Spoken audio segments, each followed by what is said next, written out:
सांगतो, मी पुन्हा येईन, मी पुन्हा येईन याच निर्धारानं, याच भूमिकेत, याच ठिकाणी नव महाराष्ट्राच्या निर्मितीसाठी.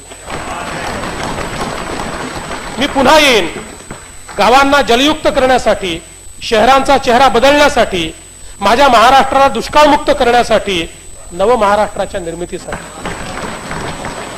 मी पुन्हा येईन माझ्या युवा मित्रांना अधिक सक्षम बनवण्यासाठी, माझ्या बळीराजाचे हात बळकट करण्यासाठी, नव महाराष्ट्राच्या निर्मितीसाठी.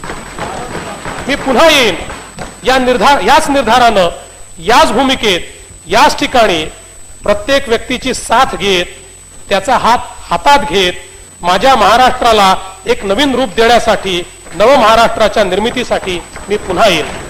धन्यवाद अध्यक्ष महोदय. मी पुन्हा एकदा आपले आणि सभागृहाचे आभार मानतो. आणि त्यांना आज कळलं असेल की